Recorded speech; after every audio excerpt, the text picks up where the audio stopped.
भारतीय कुश्ती महासंघ के पूर्व अध्यक्ष ब्रजभूषण शरण सिंह ने भाजपा अध्यक्ष जेपी नड्डा से मुलाकात की।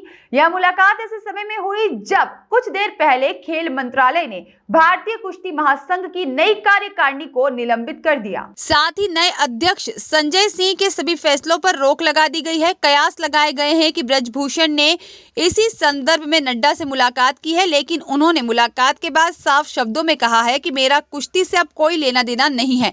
निलंबन के बाद जो भी करना होगा वह कुश्ती महासंघ की कार्यकारिणी करेगी, मेरा उसमें कोई हस्तक्षेप नहीं है। अब जो कुछ कहना है वो नई बॉडी कहेगी। नंदिनी नगर में क्यों चुना गया? क्योंकि 4 दिन के अंदर कोई करा नहीं सकता। कोई क्या कहता है इससे मुझे कोई लेना देना नहीं है। हम कहेंगे तो उस पर विवाद हो जाएगा। तो मेरा रोल समाप्त, आपके लिए समाचार समाप्त। उनका भी संन्यास, मेरा भी संन्यास। देखिए, यौन शोषण का जो प्रकरण है वो अदालत में विचाराधीन है जी। इस पर उस पर कोई टिप्पणी करना उचित नहीं है।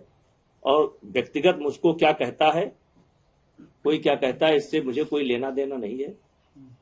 11 महीना से गरिया रहे हैं, जो नहीं कहना चाहिए वो भी कह रहे हैं, उनको मुबारक। देखिए, ये फर्स्ट डे से ही इसमें राजनीति है जी। अब आप देखिए कि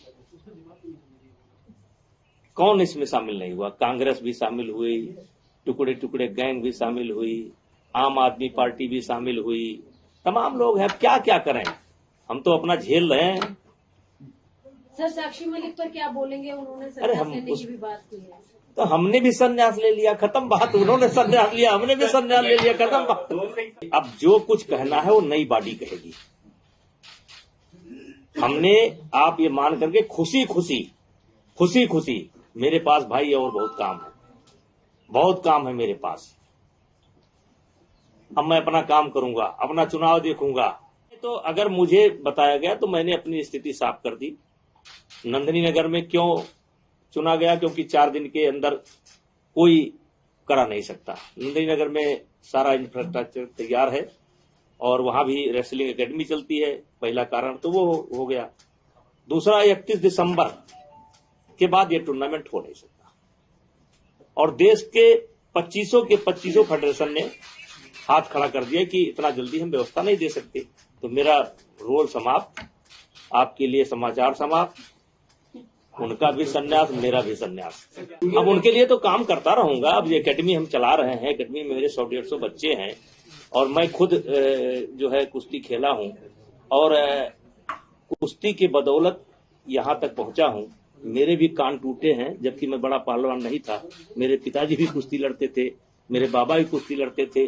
पहले ये गांव में ये जिम नहीं होता था। गांव में हर आदमी जो है शौक से अखाड़े पर जाया करता था। हम भी गए। तो अब कहिए कि हम अपनी एकेडमी बंद कर देंगे? नहीं। लेकिन अब ये जो मतलब आप कह सकते हैं संघ की राजनीति है, और खुशी किसी दुख के साथ नहीं। चुनाव हो गया भाई, अध्यक्ष चुन लिए गए, सेक्रेटरी चुन लिए गए, वाइस प्रेसिडेंट चुन लिए गए, पूरी बॉडी चुन ली गई। अब संभालें वो। तो रद्द करने पर नाराज हैं आप? अरे हम काहे नाराज होंगे? नहीं। अब जो मुझे इतना गाली देता हो, मैं उस पर क्या रिएक्शन दूं, उनको क्या सलाह दूं? वो उनका निर्णय है, उसमें हम उनको कोई सलाह नहीं दे सकते। पर छोड़कर आगे अब ये मेरा विषय नहीं है। आपको दुख हुआ? वो देश ने सम्मान दिया था उनको। अब ये उन्हीं से पूछिए, हमारा विषय नहीं है। आपको पीछे हटने के लिए कहा गया है, क्योंकि कल तक आप कह रहे थे कि भाई दबदबा है, कायम रहेगा। आज आप कह रहे मेरा कोई लेना देना नहीं, मैं इस्तीफा देता हूँ। क्या पार्टी? अरे भाई, अब आप रेस में आ गए मालिक। अरे भैया, परसों जब चुनाव हो गया तो दबदबा है कि नहीं है वो साबित हो गया, काम खत्म हो गया। अब मैं रिटायर होगा, अपने घर चला। तो साक्षी मलिक ने मीडिया में बात करते हुए कहा है कि क्यों किसी खिलाड़ी का नाम हमसे लेते हैं? हमें क्या लेना देना है भाई? कौन क्या कर रहा है, अच्छा कर रहा है, बुरा नहीं कि हमारी जीत हुई है। सर, जो अवार्ड वापसी की खिलाड़ियों ने, उसको देख के आपको कैसा लगा? अरे भैया, हम कहेंगे तो उस पर विवाद हो जाएगा, मेरे से न करवाइए। आने वाले चुनाव में भारतीय जनता पार्टी की सरकार मोदी जी के नेतृत्व में भारी बहुमत के साथ बनेगी।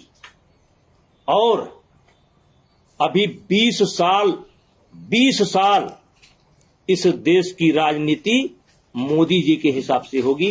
मोदी जी जो चाहेंगे वो होगा। आज के तारीख में अपोजिशन में मुझे कोई नहीं दिखाई पड़ता है। कम से कम 20 साल अभी मोदी जी इस देश के नेता रहेंगे। Bureau report.